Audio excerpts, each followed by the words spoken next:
नवरात्रि के तीसरे दिन की कथा और पूजा मैं आपको बताती हूँ।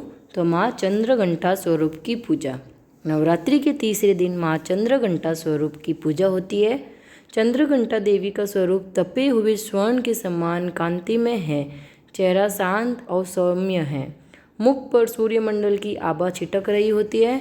माता के सिर पर अर्धचंद्रमा मंदिर के घंटे के आकार में सुशोभित हो रहा है, जिसके कारण देवी का नाम चंद्रघंटा हो गया।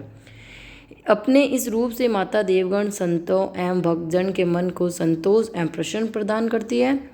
माँ चंद्रघंटा अपने प्रिय वाहन सिंह पर आरूढ़ होकर अपने 10 हाथों में खड़ग, तलवार, ढाल, गदा, पास, त्रिशूल, चक्र, धनुष भरे हुए तरकस लिए मंद मंद मुस्कुरा रही होती है।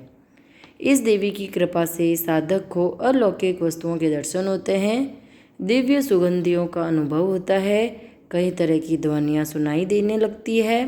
इन क्षणों में साधक को बहुत सावधान रहना चाहिए। इस देवी की आराधना से साधक में वीरता और निर्भयता के साथ ही सौम्यता और विनम्रता का विकास होता है। इसलिए हमें चाहिए कि मन, वचन और कर्म के साथ ही काया को विहित विधि विधान के अनुसार परिशुद्ध पवित्र करके चंद्रघंटा के शरणागत होकर उनकी उपासना आराधना करना चाहिए। इससे सारे कष्टों से मुक्त होकर सहज ही परम पद के अधिकारी बन सकते हैं। यह देवी कल्याणकारी है। माँ चंद्रघंटा की पूजा करने से जातक के सभी पाप नष्ट हो जाते हैं। तो माँ का उपासना मंत्र, इसका मंत्र का जाप जरूर करें। पिंड जप प्रवरारूढ़ा चंड को पास्त्र के युता प्रसादम तनुते माध्यम चंद्रघंटे तीर्थी विशुद्धा। तो माता चंद्रघंटा की कथा अवश्य सुने। देवताओं और असुरों के बीच लंबे समय तक युद्ध चला। असुरों का स्वामी महिषासुर था और देवताओं के इंद्र।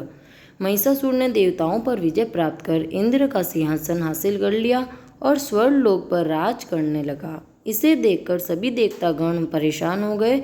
इस समस्या से निकलने का उपाय जानने के लिए त्रिदेव ब्रह्मा, विष्णु और महेश के पास गए। देवताओं ने बताया कि महिषासुर ने इंद्र, चंद्र, सूर्य, वायु और अन्य देवताओं के सभी अधिकार छीन लिए हैं और उन्हें बंधक बनाकर स्वयं स्वर्ग लोक का राजा बन गया है।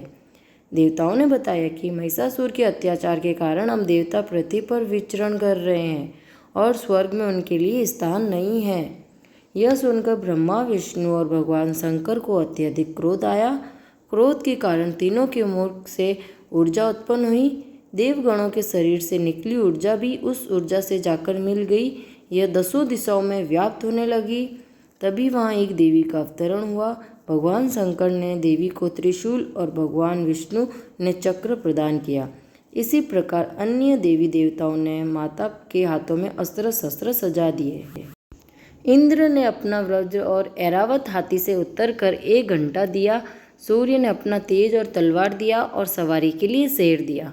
देवी अब महिषासुर से युद्ध के लिए पूरी तरह से तैयार थी। उनका विशालकाय रूप देखकर महिषासुर यह समझ गया कि अब उसका काल आ गया है। महिषासुर ने अपनी सेना को देवी पर हमला करने को कहा।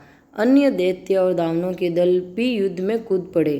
देवी ने एक ही झटके में दानवों का संहार कर दिया। इस युद्ध में महिषासुर तो मारा ही गया, साथ में अन्य बड़े दानवों और राक्षसों का संहार माँ ने कर दिया। इस तरह माँ ने सभी देवताओं को असुरों से अभय दान दिलाया। नवरात्रि के तीसरे दिन माँ चंद्रघंटा की पूजा की जाती है।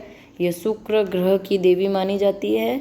नवरात्रि के तीसरे दिन माँ चंद्रघंटा की पूजा अर्चना करने वाले जातकों की जन्म पत्री में शुक्र दोष समाप्त होता है। बोलो चंद्रघंटा माता की जय।